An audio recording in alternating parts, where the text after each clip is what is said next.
What is up, young legends? Zen here from the journey into, and today is a grand day. Yes, it is Friday, March 6th, 2020, and in today's video, we're going to be tackling the Voldemort of our industry. I'm going to say it. Pyramid and Ponzi schemes. Whew. Let's go. Yeah, people come. Yes, what is up, beautiful people? Man, just saying those words put like tingles down my spine. But I truly believe that it is a very important concept to talk about, especially if you're just starting your journey, right? It is now, like I said, March 6, 2020, and I just want to bring you back to when I first started my journey into offline network marketing. Okay, that was back in 2008. All right, nowadays, with my whole marketing, I don't even get that. I haven't even heard the objection, the pyramid and Ponzi scheme objections. Like, it hasn't even been in my radar. A lot of the objections I've been getting is that a lot of people don't have enough money or they don't have enough time to start this opportunity, which I truly appreciate and understand, right? But this whole pyramid and Ponzi scheme objection, I thought, to be honest, it was just gone because 12 years later, back from 2008, I thought by now the mass majority would actually at least have a neutral understanding of what network marketing and multi-level marketing is, but it's come to my attention that it hasn't. So what I'm going to do is just at least do my best and my due diligence to share with you at least my point of view. So before you even begin, disclaimer, make sure you do your own research, dive into it yourself. I'm just sharing you my own experiences. This is for educational purposes. And you know what? Just don't take my word for it. Figure it out on your own and come up to your own conclusions, okay? So what I'm going to be doing, like I said, is I'm just bringing you back to when I was starting off my offline network marketing companies. This was back in like about 2007, 2008 is when I started really just going into it, dabbling into it really, right? And back then, I was a very immature, hard-headed human being. Very, very emotional, right? A lot different from what I am now, but I was a very, very emotional, like immature individual. So when I was going out there and promoting my business back then, the network company, I'm not going to say any names, right? But that back then, the network company I was working with, it was one of those like potion, lotions, creams, and juices type of company, okay? So again, no names, but when I was back there, I really believed in what was happening. And I just kept getting hit with those pyramid schemes and Ponzi scheme sorts of objections, right? And I'm going to tell you this right now. I truly believe that it is a learning curve that will either make you or break you in this industry. Because if you don't really understand or comprehend the idea of what you're doing with network and multi-level marketing, you're going to keep continually getting hit with these objections. You just don't even know where to do with it until you get to the point where it doesn't even go into your radar like I am right now, okay? So going back to 2008, when I got hit with a pyramid scheme objection, I at least had the composure to kind of just step back, right? And I'd ask them, a pyramid, they like reenactment.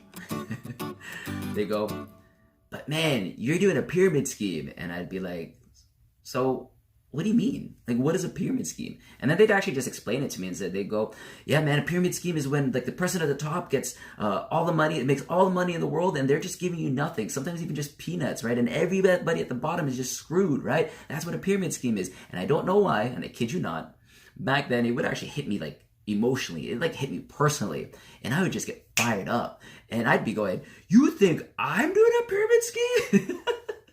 And I remember I'd just go at them and I'm like, what about you? And I'd actually just go at them and I'm like, you're working 40, 60 hours a week. You're getting paid like $10 an hour. Back then it was like $10 an hour. You're taking home $400 a day. And the person at the top, your business owner, your company owner, your boss, he's making all the money in the world. Right? He's making all the money in the world. And he's pretty much paying you pennies and telling you how much you are worth. And you're going to scrutinize me for being part of a pyramid scheme? Then why the hell are you so happy or so accepting going into yours? That's the kind of stuff that I would say. Like, I remember, man, I had to put myself in that situation. I remember, that's what the kind of stuff I would say. And this wasn't just from video to video. Back then, we used to do coffee meets. Okay, shout out to all like the original network marketers. We used to do coffee meets. Some people are still doing coffee meets, right? So it'd be like a heated discussion face to face over a cup of coffee. Back in the day, for us it was in Tim Hortons, right? But if you ever got invited to an opportunity and you were going to be talking over like friggin' like Second Cup or Starbucks, you knew it was a good opportunity because they usually end up paying for the coffee itself, right? But yeah, man, like it was heated. It was very, very face to face. And like that's the type of stuff that's how I would have reacted back then. And the same sort of thing happened. So then after that, I kind of like dabbled. Like I still believe and understood the whole network marketing industry, right? And I had to keep going back to really understanding it. But then I found another opportunity. This time it was more in the financial field, right? So the financial network marketing company. And over there, the objections I was getting was more in the Ponzi scheme sort of sections, right? So what they were saying was like something, like same sort of thing would have happened. They'd go up to me, they like after I promote and sell and do my like pitches and all that stuff, they'd go, but man, that's a freaking Ponzi scheme. You're in a Ponzi scheme. And then I'd step back, same sort of deal. They'd go, I go, really? What, man? Like, what do you mean? What is a Ponzi scheme? And the responses that they would give me were something like, man, that's when you're just getting paid to recruit, right? There's actually no product involved. You're just getting paid to recruit, right? You're just giving them money and then there's really no product involved. And again, same sort of thing. I would get so like fired up inside. I took it really, really personally, which I don't now. And I would go, really? You think I'm doing a Ponzi scheme? Man, what about you? Like, I go off on them and I go like, don't you, like, you have money? Where are you putting all your money? Right? Like, I'm just thinking about, like, where would you put all your money? You put in the banks, don't you? You're literally giving your money to the bank. There's no product involved. You're just giving your money to the banks and they're charging you to hold your money some sort of fees. Right? And on top of that, they would take your money, put it into the markets. Back then, I didn't know it was the foreign exchange and stock markets. I just knew it was a market. Right? Then you just put it in the markets, and then they would like make 100, 200, 500%. Disclaimer, that was just an over-exaggerated statement, but that's the type of statements I would use. Right? Disclaimer, that's not true. I don't even know what the numbers are. But they would put it in the freaking markets, and they just make so much money off your money, and then they'd come back to you and reward you for being recruited into their banks by giving you 2% on your investment annually. That's less than 0.1% per month. And you think, I'm doing a Ponzi scheme? Then you've got to be able to admit that you're part of the biggest Ponzi scheme in the world. Like, I kid you not. That's just and that would be heated conversations. These are the kind of conversations I would have face to face. This time it would have been over the kitchen table meetings. You know what I'm talking about. Shout out to all those financial network marketers.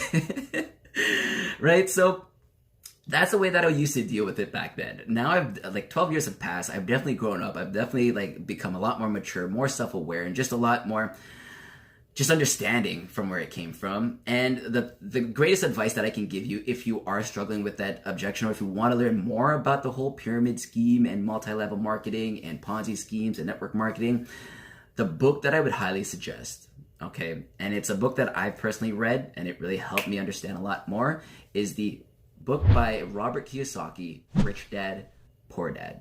Okay, I'm not doing a promo. Like, there's gonna be no affiliate links over here, right? It's straight up. Just take that book, read it up, read through it, and when you get to the cash flow quadrant section, that's where it really breaks down for you, like what network marketing and multi-level marketing is all about.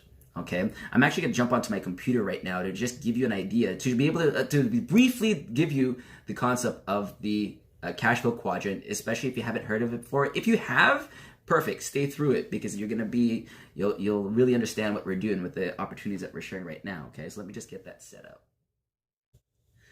All right, so like I mentioned before, if you haven't actually heard of the cash flow quadrant, it is the way that Robert Kiyosaki, a really good entrepreneur, like one of the top known entrepreneurs of network marketing, it breaks it down for us, right? He explains to us that essentially, and again, this is just going to be a brief overview, is that there are basically 4 ways to be able to create an income in this world today, okay? And those are the 4 quadrants that you see in front of you, right? The first quadrant, like I said, this is a brief overview. Read the book if you can, is what we call the employee quadrant. A lot of us came from there. Some of us have experienced it, have been there, probably just still part of it, right? But this is basically where we go in to make an income by trading our time for money. Okay, so basically you go in and get a wage, right? If you're getting $10 an hour, you work 40 hours a week, guess what? You get $400 paid for that time, okay? Obviously, you know, being part of a job, you get taxed, so you take home like $350, but that's what you basically do as an employee, right? Nothing wrong with it. That's just one of the ways that we actually create an income. People who are in there, sometimes they're so close-minded, and I'm not saying everybody is. I'm just saying that this is just a type of mindset that anything outside of the employee quadrant is a scam, right? You're going to meet up with a lot of those people, okay? But there, at the same time, there's so many more people that are well-educated and just love having a job, right? It's a good comfort zone. But for people who decide to break free from that or actually just move on to the next quadrant, there's something that we call the self-employed quadrant. Over here, it's just a little bit more freedom, right? Back in the employee quadrant, you're being told what your worth is. Like you agree to work for a certain amount of dollars per hour, okay? Which is an agreement between you and the employer.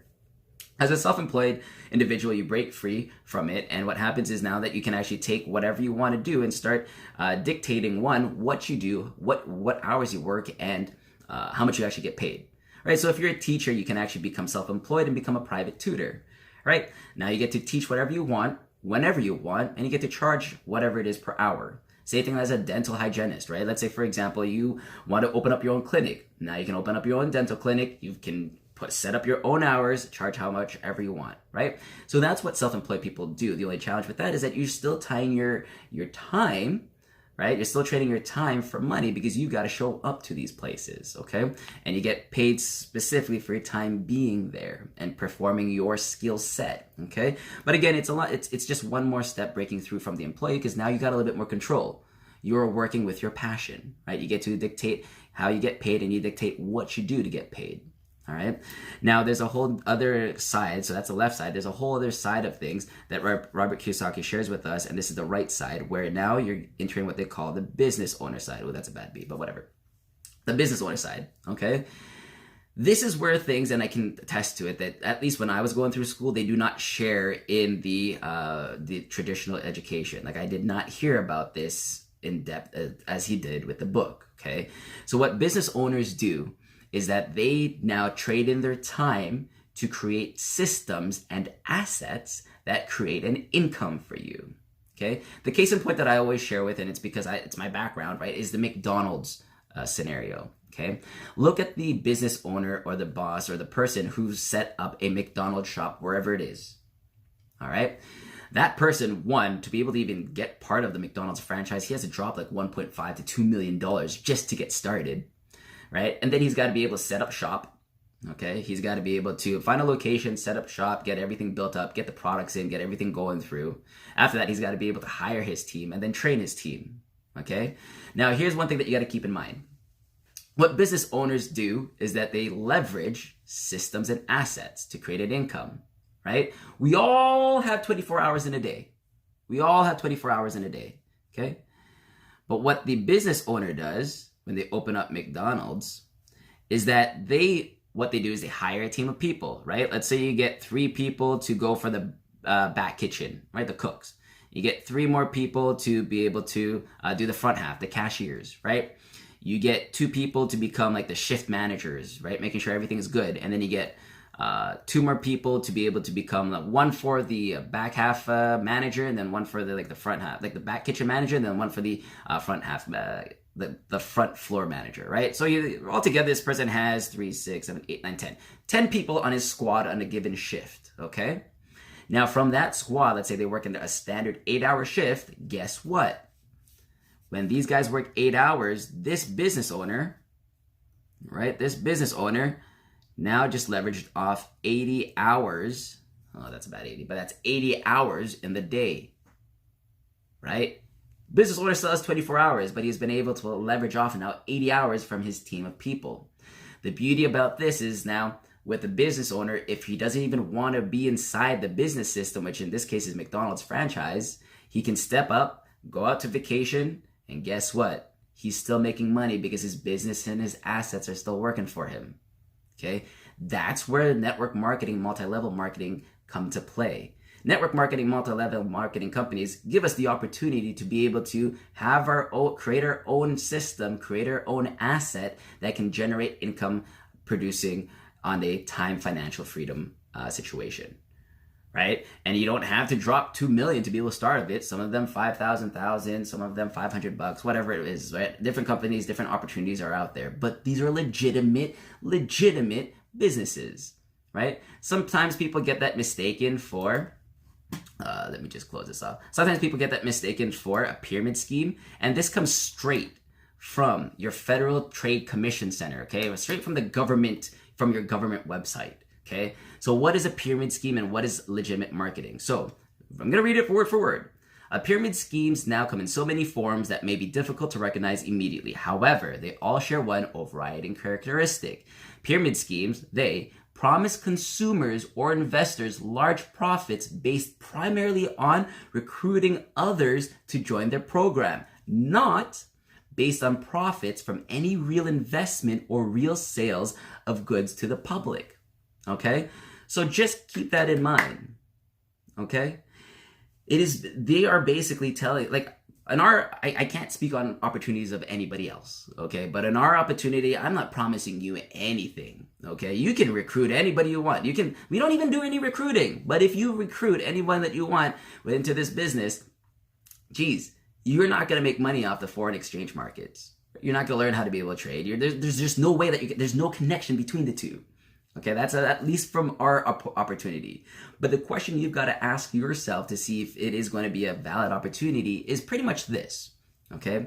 And that is, your product, your standalone product, whatever you're promoting, whatever you're selling, okay? If you offer it to a member of your general public and they take it, will they be able to actually find value with it by itself? Without recruiting, without signing people up, without sharing it with anybody, can they just enjoy the product by itself? Okay? If the answer is no, you're not necessarily in a pyramid scheme. You just got to either, one, reevaluate your marketing strategies because you might just miscommunicating something, or two, reevaluate the company you're in because you might just be missing something, right? Because that's what it is. And like going back to even just the McDonald's, the reason why, or even just your job, the reason why your job is not a pyramid scheme is because when you go to work, your employer pays you, right, for just doing your work, whatever it may be, right? You don't have to go out there and actually just recruit. Some places you could, right? Some places they say, oh man, bring your team in, we can give you an extra $100 or whatever it is. There are places out there, like it's called the referral programs, right? But you can just go to work, do your thing, get paid. Okay? Legit. Jobs are legitimate. So don't worry, you're not in a freaking pyramid scheme. Right? And same thing like with, let's say, McDonald's as a business, as a franchise. The reason why business like McDonald's and Best Buy and all those guys are not pyramid schemes is because they have a legitimate product. How good it is, that's up for debate. But their product is your Big Mac, your fries, the food, your nourishment, your nutrition, right? May not be the greatest, but people go out there, they eat it, it feeds them, it gets them through the day. Okay? A legitimate product. People get value off of it. They don't have to share it, but some people, when they share it, they can get like, actually, no, not with friggin', but like with Best Buy and Amazon, when they share the products, you might actually be able to get a commission off it. It's called affiliate marketing, right? So there's so many different ways. But that's the main question. You've got to ask yourself, all right, the thing that I'm promoting, the thing that I'm selling, if I gave it to the general public, can that person, without having to recruit, sign up, share it with anybody else, can they actually benefit from that product? If the answer is yes, then you're pretty much in a pretty good state. Okay? So let's go jump back into let's finish off this, the cash flow quadrant, okay? So hopefully that clears it up. Now, the holy grail of the cash flow quadrant is actually what we call the investor side. Okay. In the investment side, it's actually pretty cool because here now you're actually using your money to create more money. You put it into an investment, stock markets, foreign exchange markets, whatever it is, a bank account, if you want, whatever it is, high interest rates, like whatever you want. You can put your money into it, and now your money is actually making money for you. Yes, it'll go up. Yes, it'll go down sometimes. But the original trend is actually the strong trend is going up, right? So your money is now working for you. Different investments, different returns. I don't know, right? Disclaimer, do not invest in anything, anyone, or any markets if you're not willing to lose 100% of your capital, because things like 2008 crashes can actually happen. You lose a lot of capital. Like, things can happen, man. This is life. Like, I don't want to be an ass, but like, grow up. Like, stuff happens, right? And it's a business opportunity, so there's risk involved. Own up to it if you want to become a business owner, if you want different ways, right? So with investments, yes. The beauty of it is that your money can actually grow 24/7. Okay, and you don't have to worry, like, and it just does its own thing and it grows. Okay, and a lot of people will start thinking that these investment opportunities are Ponzi schemes. Okay, now I just want to go back to the Ponzi scheme. This again is from your Federal Trade Commission Center. Okay, a Ponzi scheme is closely related to a pyramid because it revolves around continuous recruiting, but in a Ponzi scheme, the promoter generally has no product to sell and pays no commissions to investors who recruit new members. Instead, the promoter collects payments from a stream of people, promising them all the same high rate of return on a short-term investment. So, what is an example of a Ponzi scheme? If you've ever came across an opportunity that says, here, give me $3,000, okay? I'm going to take your $3,000 in the next 5 to 6 months. I'm going to grow it up to $120,000. Look at this. Shows you all these different things, okay? And at the same time, if you share this opportunity with other people throughout the time and when the 6 months comes up, I'll give you 20% of your $3,000 for every person you sign up with this opportunity. Okay? So that's an example. But the thing is, though, the reason why it's a Ponzi scheme is because the guy is flat out lying to you. This guy does not have an actual investment that he's able to actually work at it. He's just using it as a front. He's just saying, give me your $3,000, I'll make it into this. I got great investments, whatever it is. But he's not actually paying you from those investments. He's paying you from the money that you gave. And every time a new person comes in, what's happening is that he's just taking that money. So now let's say you won $3,000. You got one person to sign up for the $3,000. Guess what? Now he took 20% of now his $6,000 and he gave it to you. Okay, and it's just the same thing over and over again. This will ultimately fail. Simply because if there's no investment property over here that's actually creating this $120,000, guess what? How the hell is he gonna pay everybody? If it all just goes around, he can't just keep paying people. It's just, there's no investment. Okay? And then what happens is that after the 6 months that passes by and you ask for that $120,000, where the hell is he gonna get that money? Right? That's a Ponzi scheme. Okay, so banks are not Ponzi schemes because they've got the money. They're investing it into the markets, right? It might not be, again, everything's up for debate. It might not be the greatest system out there, right? They give you 2% for the money, but there are other ways. But they're not a Ponzi scheme. Your bank is not a Ponzi scheme. They're actually putting it in the markets. They're actually growing up their accounts, and they are able to back it up and give you money back. Okay, so that's what it is, right? So that's why, that's why you got to tread waters, right? If somebody is actually saying $3,000 and is actually taking that $3,000 and working in the actual markets and is able to grow it to $120,000, then you know what? By definition, it is not a Ponzi scheme, but it's definitely high risk because now you're putting all your efforts or all your investment into that one guy. If that one guy blows the account, right? It's a high risk. That's a very, very high risk, but it's not a Ponzi scheme. It's just a very high risk opportunity, okay? So that's what it boils down to, guys. That's what this whole thing boils down to. So that's why when I say go back to reading the book, Rich Dad, Poor Dad, by Robert Kiyosaki, because it was through this cash flow quadrant that really understood and helped me understand why multi-level marketing and network marketing is a great opportunity, okay? And it's now masked. Now there's so many different forms. There's digital marketing, there's affiliate network marketing, there's internet marketing. There's so many different, marketing is marketing. Marketing has been here since the day of time, man. There's nothing new. There's just different ways of doing it. You just gotta be careful with which opportunities you jump in.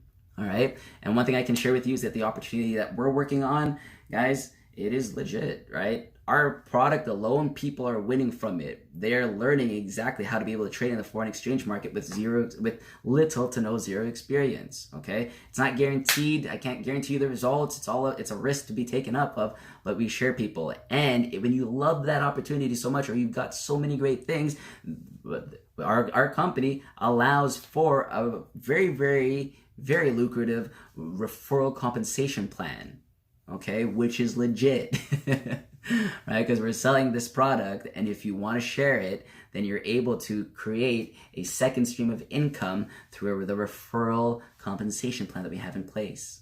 So, guys, if you want to learn more, hopefully that resonated with something and cleared up a lot about the whole Voldemort of our industry. And if you want to learn more about what we're doing and how we're changing lives and how we're helping people from all around the world learn how to be able to do what the banks do and build a business around it, just ask for the link.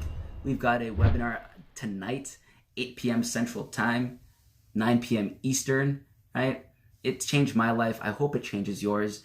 And if not, it's all good. At least check it out. It's free. And until then, all you gotta do is ask. Hope you have a great and fantastic day, guys. And until next time, make it on purpose. One love. Did I say that right? Let me try it one more time. Have a great day on purpose. And until next time, one love, peace.